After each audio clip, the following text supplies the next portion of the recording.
Market mood में आपका स्वागत है। बाजार में आज हल्की गिरावट है, आधे % के आसपास की कमजोरी इस वक्त निफ्टी और सेंसेक्स में देखने को मिल रही है।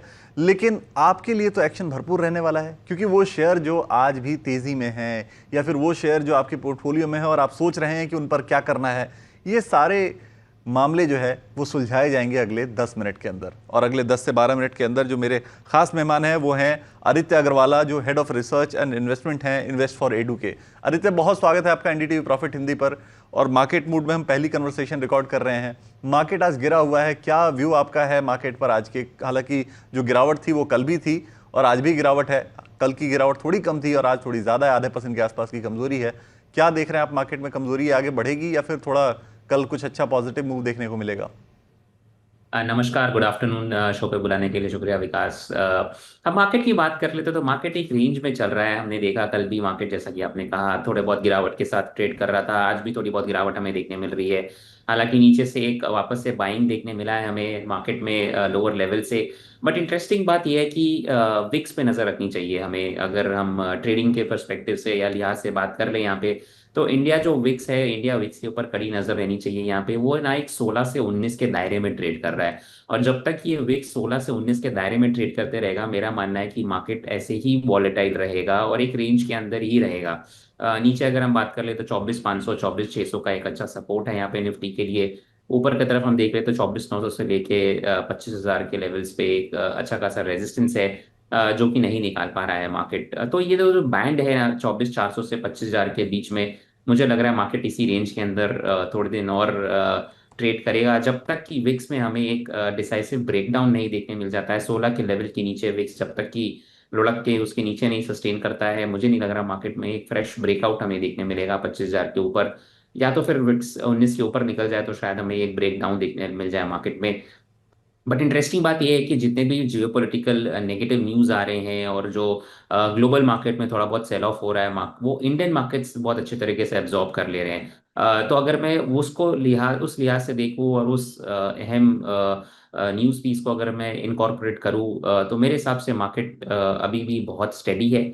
और ये दर्शा रहा है कि आने वाले दिनों में शायद एक अपसाइड ब्रेकआउट मार्केट में आपको देखने मिल सकता है। तो 25,000 के ऊपर अगर सस्टेन करता है निफ्टी और विक्स 16 के नीचे चला जाता है, तो डेफिनेटली आपको एक लॉन्ग ट्रेड लेना चाहिए। और इस बीच में मुझे लग रहा है बैंकिंग स्टॉक्स में एक कड़ी नजर रखनी चाहिए। यहाँ पे बैंकिंग एनबीएफसी स्टॉक्स, जो कि पीएसयू बैंक अभी बहुत स्ट्रेंथ दिखा रहे हैं, मेरा मानना आने वाले दिनों में शायद आपको वो प्राइवेट सेक्टर बैंक्स में भी देखने मिल सकते हैं। बिल्कुल। सो लेवल्स ये हैं कि 24,500 24,600 के आसपास का सपोर्ट है और 25,000 के आसपास रेजिडेंस है। अगर इसके ऊपर टिकता है निफ्टी तो एक नया फ्रेश ब्रेकआउट देखने को मिल सकता है आपको मार्केट में। ये व्यू है कहता हुआ। आपने बैंकिंग की चर्चा की, आज यस बैंक फोकस में है। हालांकि बोर्ड मीटिंग होनी है फंड रेजिंग को लेकर और उसके पहले जो है वो शेयर 10% के आसपास गिर गया है। अच्छा, एक पॉजिटिव मूव बना था एसएमबीसी वाली डील के बाद, लेकिन उसके बाद फिर आज 10% की गिरावट। आखिर हो क्या रहा है शेयर में? जिन लोगों ने 20-21 के आसपास खरीदा वो तो फंस गए। क्या करना चाहिए? ये लगातार एक प्रॉब्लम बनी है यस बैंक में, और अगर आप देखें तो ये प्रॉब्लम जाती हुई नहीं दिख रही मुझे। नेगेटिव न्यूज आता है, पॉजिटिव न्यूज आता है, स्टॉक हर समय न्यूज से घिरा हुआ रहता है। और उस चलते मार्केट हमें स्टॉक में लगातार 10% अपसाइड 10% डाउनसाइड, बहुत ही वॉलेटाइल मूव्स रहते हैं। तो उस लिहाज से मैं कंप्लीटली अवॉइड करने की सलाह दूंगा स्टॉक को। अगर स्टॉक में कुछ पॉजिटिव डेवलपमेंट होता है और नतीजे अच्छे आने लगते हैं, स्टॉक में एक अपवर्ड मोमेंटम बनता है, तो ही मैं देखूंगा स्टॉक में एक लॉन्ग एंट्री लेने के लिए। अदरवाइज मैं कंप्लीटली अवॉइड करूंगा स्टॉक में फ्रेश लॉन्ग लेने के लिए। अगर आपके पास ऑलरेडी था ऊपर के लेवल्स पे, आपने 21-20 के लेवल्स पे लेके आप अटक गए हो, तो एक स्टॉप लॉस लगाए यहाँ पे छोटा सा 19 रुपये 50 पैसे पे। और अगर उसके नीचे निकलता है स्टॉक तो फिर आप एग्जिट कर जाए लॉस को बुक करके, क्योंकि यहाँ पे मुझे नहीं लग रहा है कि इतने वॉलेटाइल स्टॉक में बने रहने का कोई मतलब है। बिल्कुल। सो 19 का स्टॉप लॉस लगाएं, अगर इसके नीचे जाता है तो आप लॉस बुक कर लें, निकल जाएं, क्योंकि वोलेटिलिटी काफ़ी ज़्यादा है। 10% ऊपर 10% नीचे, जैसा कि आदित्य बता रहे हैं और आप लगातार देख भी रहे हैं कि लगातार शेयर ऐसे ही चल रहा है, 10% ऊपर 10% नीचे। एक शेयर और है आदित्य, काफ़ी दिनों से ये जो है वो अपने इशू प्राइस के भी नीचे था। ब्रेनबीज की बात मैं कर रहा हूँ, फर्स्ट क्राई की जो पेरेंट कंपनी है। ब्रेनबीज जो है वो लगातार अपने इशू प्राइस से भी नीचे था, लेकिन आज करीब 13% चढ़ा हुआ है। रिजल्ट्स बहुत कमज़ोर आए थे, जो लॉस जो है उनका घटा था, घाटा जो है उनका बढ़ गया था इनफैक्ट। और जेएम फाइनेंशियल की एक रिपोर्ट आई है, वो रिपोर्ट थोड़ी पॉजिटिव है। वो ये कह रहे हैं कि फंडामेंटली स्ट्रांग है कंपनी और बाई की रेटिंग उन्होंने दी है। हालांकि एक रेटिंग की वजह से इतना 13% की तेजी शायद थोड़ा मुश्किल चीज होगी। आपको क्या लग रहा है इस पर कि क्यों ये तेजी आ रही है, क्या ये सस्टेन करने वाली तेजी है?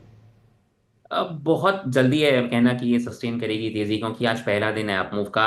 हाँ, सबसे अच्छी बात ये है कि वॉल्यूम्स बहुत ज्यादा अच्छे हैं स्टॉक में आज के दिन पे। अगर मैं देखूं, लिस्टिंग के बाद सबसे ज्यादा वॉल्यूम स्टॉक में आज हुआ है, तो उस लिहाज से अगर मैं देखूं तो पॉजिटिव जरूर है इतने वॉल्यूम के साथ स्टॉक ऊपर आना। और अगर मैं इस पूरे क्षेत्र को देखूं तो कहीं ना कहीं एक बेस फॉर्मेशन हो रहा है। हम नाइका देख सकते हैं, होनासा देख सकते हैं, हम फर्स्ट ट्राई देख सकते हैं। तो ये जितने भी प्लेटफॉर्म ड्रिवन बिजनेसेस है, जो कि लॉस मेकिंग एंटिटी है लेकिन वो फिर भी आईपीओ लेकर आए अपना और लिस्ट हुए हैं रिसेंटली, तो ये कहीं ना कहीं आप बेस फॉर्मेशन कर रहे हैं और इसमें आपको जस्टेशन पीरियड बहुत हाई होगा विकास, मेरे हिसाब से। अगर आप इसमें एक पोजीशन बना के 2 से 3 साल आप इंतजार करने के लिए रेडी है, और ये भी वॉलेटाइल ही रहने वाले ये सब स्टॉक्स। अगर आज 17-18% ऊपर है स्टॉक, इसका मतलब ये नहीं कि लगातार अब यहाँ से ऊपर जाएगा स्टॉक। यहाँ से वापस से एक वॉलेटाइल फेज इसका आ सकता है और यहाँ से वापस 2 से 5%, 10% वापस नीचे आ सकता है स्टॉक। तो अगर आप वो वॉलेटाइल फेज, वॉलेटाइल पीरियड को अगर आप फेज आउट करने के लिए रेडी है, तभी आप देख सकते हैं स्टॉक में फ्रेश एंट्री लेने के लिए। करंट लेवल्स पे आप देख सकते हैं बिल्कुल एक फ्रेश एडिशन लेने के लिए। यहाँ पे मुझे लग रहा है 450 से 500 के लेवल्स को टेस्ट कर जाएगा स्टॉक। नीचे 360 350 का एक अच्छा सपोर्ट है यहाँ पे, बेहतरीन। लेकिन जैसा कि मैंने कहा, आपको यहाँ पे समय देना पड़ेगा, वॉलेटिलिटी बनी रहेगी ये सारे स्टॉक्स में। भले ही हम फर्स्ट क्राई की बात कर ले या होनासा की बात कर ले या फिर हम नाइका की बात कर ले, जितने भी platform driven new age businesses हैं इनमें आपको समय देना पड़ेगा। हालांकि बेस फॉर्मेशन हो रहा है और मेरे हिसाब से एक अच्छा अपॉर्चुनिटी है यहाँ पे रिस्क टू रिवॉर्ड के लिहाज से भी अगर हम देखें तो। बिल्कुल। सो वोलेटिलिटी बनी रहेगी, बेस फॉर्मेशन हो रहा है, थोड़ा समय लग सकता है आपके लेवल्स आने में, लेकिन एक बात आपकी जो है वो सुन के आईपीओ के इन्वेस्टर्स खुश हो गए होंगे कि 450 से 500 के लेवल आ जाएंगे। तो आईपीओ वालों के इसी आसपास के भाव के हैं उनके शेयर, उनको खुशी मिली होगी कि हाँ ये भाव आ जाएंगे, थोड़ा समय देना पड़ सकता है। एक शेयर है आईआरसीटीसी, मोनोपोली कंपनी है, सरकारी कंपनी है, नवरत्न कंपनियों में शामिल है, लेकिन कंपनी का शेयर पिछले 3 4 5 महीनों से बहुत अच्छा परफॉर्मेंस दिखा नहीं पा रहा है। 1000 के ऊपर गया था ये शेयर एक वक्त पे और अभी 800 को भी पार नहीं कर पा रहा है। क्या व्यू आपका बनता है इस पे? क्या ये गिरावट अभी खरीदने का मौका है? क्योंकि वंदे भारत से लेकर तमाम ऐसे रेलवे प्रोजेक्ट्स हैं जो काफी पॉजिटिव हैं इस कंपनी के लिए। क्या व्यू आपका कहता है और क्या चार्ट कहते हैं इस पर? अगर मैं रेलवे स्टॉक्स की बात करूँ तो कहीं ना कहीं एक बेस फॉर्मेशन जरूर हो रहा है विकास। और मेरे मेरे हिसाब से डिफेंस के बाद अगर कोई एक क्षेत्र है जिसमें हमें थोड़ा फोकस रखना चाहिए और आने वाले दिनों के लिए उसको अपने पोर्टफोलियो में वेटेज थोड़ा ज्यादा देना चाहिए, तो वो रेलवे का खेमा है। और मुझे बिल्कुल लग रहा है कि आने वाले दिनों में आपको रेलवे स्टॉक्स में एक अच्छा आपको देखने मिलेगा। अगर हम आईआरसीटीसी की इन पर्टिकुलर बात कर ले तो बहुत ही डिसअपॉइंटिंग रहा है, इसमें कोई शक नहीं है। स्टॉक ने एक अच्छा अपमूव दिखाया था, उसके बाद एक अच्छा खासा करेक्शन हुआ स्टॉक में, और अब कहीं नहीं जा रहा है। एक छोटे से दायरे के अंदर वो ट्रेड करता है, ऊपर 850 के लेवल्स को क्रॉस नहीं कर पाता है, नीचे 700 के लेवल्स पे अच्छा सपोर्ट है। बट मुझे लग रहा है यहाँ पे एक अच्छा बेस फॉर्मेशन होने के बाद स्टॉक में एक मूव आना चाहिए, अप मूव आना चाहिए। उस लिहाज से आप इसमें एक पोजीशन बिल्कुल बना के रख सकते हैं आईआरसीटीसी में। आने वाले दिनों में शायद ही आपको 1200 के लेवल्स भी दिखा दे, लेकिन समय देना पड़ेगा, 6 महीने कम से कम आपको यहाँ पे रुकना पड़ेगा, करंट लेवल्स पे खरीदारी करे। पहला टारगेट 900 हजार का रहेगा, उसके बाद 1200 का रहेगा। और इसी क्षेत्र में अगर मैं देखूं तो काफी सारे स्टॉक्स हैं जो मुझे लग रहा है कि काफी इंटरेस्टिंग पोजीशन पे आके बैठे हैं। टीटागढ़ वैगन की अगर मैं बात कर लूँ तो मेरे हिसाब से उस पर भी थोड़ा फोकस रखना चाहिए। वहां पे भी कहीं ना कहीं एक अच्छा बेस फॉर्मेशन हो रहा है। एक छोटी कंपनी है इसमें, एचबीएल इंजीनियरिंग, वो कवच 4 का जो ऑर्डर है उनको वो मिलते रहता है लगातार और वो एग्जीक्यूट कर रहे हैं। तो वो स्टॉक पे भी थोड़ा सा फोकस रहेगा और मेरे हिसाब से आने वाले दिनों में उसमें भी एक अच्छी खासी अमूव देखने मिलेगी। तो रेलवे स्टॉक्स पे डेफिनेटली व्यू पॉजिटिव है। और डिफेंस के बाद मुझे लग रहा है यहाँ पे भी काफी सारे ऑर्डर्स कंपनीज को आने वाले हैं और आने वाले दिनों में आपको अच्छा मूव देखने मिल सकता है। बिल्कुल। सो रेलवे और डिफेंस पर एक व्यू आपको मिल गया।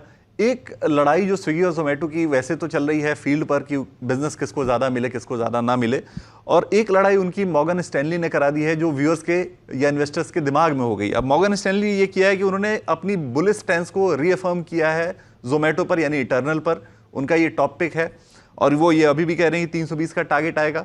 दूसरा साइड वो ये कह रहे हैं कि आज उन्होंने स्विगी के ऊपर ओवरवेट के कॉल के साथ इनिशिएट कर दी है कवरेज। अब जो इन्वेस्टर है वो कंफ्यूज है कि जोमेटो वर्सेस स्विगी में वो किस डायरेक्शन में जाए। तो ये दुविधा बनी रहेगी मेरे हिसाब से। अगर आप 10 एनालिस्ट से स्ट्रीट पे बात करेंगे तो शायद आपको 5 बोलेंगे स्विगी खरीदने, 5 बोलेंगे आपको इटर्नल खरीदने। मुझे लग रहा है कि अब आपको इसमें से चॉइस लेना है। कि आपको किधर पे ज़्यादा इंटरेस्ट बेट लेना है। तो अगर मैं देखूँ चार्ट्स पे सेटअप पे तो डेफिनेटली इटर्नल ज़्यादा बेटर लगता है, इसमें कोई शक नहीं है। एक क्लीन अप मूव है, उसमें कंसोलिडेशन हुआ है, स्टॉक में एक फ्रेश अप मूव आ रहा है। तो अगर हम इटर्नल की बात कर ले तो यहाँ पे सेटअप के हिसाब से वो बेटर प्ले है। ऊपर के लेवल्स पे आपको यहाँ पे 250 से लेके कम से कम भी आपको 300 के लेवल्स देखने मिल सकते हैं। बट अगर मैं पर्सनली देखूँ उसको सिर्फ चार्ट सेटअप के बेसिस पे बोलूँ तो मुझे स्विगी थोड़ा बेटर प्ले लग रहा है यहाँ पे। रिस्क टू रिवॉर्ड मुझे बेहतरीन लग रहा है स्विगी पे। अगर करंट लेवल्स में मैं इसको लॉन्ग एडिशन करूँ तो मेरे टारगेट्स यहाँ पे 400 से लेके 440 के आते हैं, और नीचे सपोर्ट यहाँ पे 320 का बहुत ही बेहतरीन है। Given the fact that Swiggy ने अभी तक भी परफॉर्म नहीं किया है, एक अच्छा बेस फॉर्मेशन कर रहा है स्टॉक, इस बीच में इटर्नल ने एक थोड़ी बहुत अपमूव दिखा दी है, मेरे हिसाब से यहाँ पे रिस्क टू रिवॉर्ड के लिहाज से स्विगी बेटर प्ले बनता है मेरे लिए। एक डार्क हॉर्स हो सकता है जोमेटो और स्विगी के रेस में, और शायद यहाँ पे 450 के लेवल्स आपको आने वाले दिनों में दिख जाए 320 के स्टॉप लॉस के साथ। मैं रेकमेंड करूंगा स्विगी पे जाए। इटर्नल अगर आपके पोर्टफोलियो में है तो बने रहे। फ्रेश एंट्री अगर आपको लेनी है तो मे बी स्विगी के साथ आप जा सकते हैं। बिल्कुल। सो जोमेटो और स्विगी की लड़ाई में आप स्विगी के साथ जा सकते हैं। जोमेटो अगर आपके पास है तो आप पोर्टफोलियो में होल्ड करके रखें। नई खरीदारी अगर करनी है तो स्विगी में रिस्क टू रिवॉर्ड रेशियो जो है वो ज़्यादा बेहतर बन रहा है। 400 से 440 तक के टारगेट देखने को मिल सकते हैं। अब एक आखिरी, क्योंकि अब हमारा समय खत्म हो रहा है, लेकिन व्यूअर्स ये इंतजार कर रहे होंगे कि आदित्य की तरफ से कुछ ऐसे पिक्स आएंगे। हालांकि उन्होंने कई सारे शेयर और सेक्टर सजेस्ट किए, लेकिन कुछ पिक्स आपके टॉप पिक्स के तौर पर अगर आए जिन्हें वो खरीद सकते हैं कल के मार्केट में। दो स्टॉक रेकमेंड करना चाहूंगा। पहला है पीईएल पिरामिल का। बहुत ही बेहतरीन बेस फॉर्मेशन हुआ है यहाँ पे, एक कंसोलिडेशन के बाद ब्रेकआउट आने के लिए रेडी है स्टॉक। तो करंट लेवल्स पे खरीदारी की सलाह रहेगी। 1200 का यहाँ पे लक्ष्य है, 1090 का स्टॉप लॉस लगा है। Second stock Uno Minda stock अभी रिसेंटली एफएनओ स्पेस में आया है इसी सीरीज से, और एक ऑटो एंसिलरी कंपनी है। बहुत ही बेहतरीन चार्ट सेटअप है, फंडामेंटली स्टॉक बहुत अच्छा करती है। तो करंट लेवल्स पे खरीदारी की सलाह रहेगी। 1150 का यहाँ पे लक्ष्य लगाना है, 970 का यहाँ पे स्टॉप लॉस। बिल्कुल। दो स्टॉक मिले, पिरामल इंटरप्राइजेज और यूनो मिंडा, जहां आप खरीदारी कर सकते हैं। लेवल्स आपको आदित्य ने बता दिए। बहुत शुक्रिया आदित्य, समय कम है इसलिए हम आपसे इतनी ही बात कर पा रहे हैं, लेकिन अगले एपिसोड में हम और आपसे जुड़ेंगे और सारी चीज़ें समझेंगे, मार्केट को डिस्कस करेंगे। फिलहाल आज के लिए बहुत शुक्रिया आपका।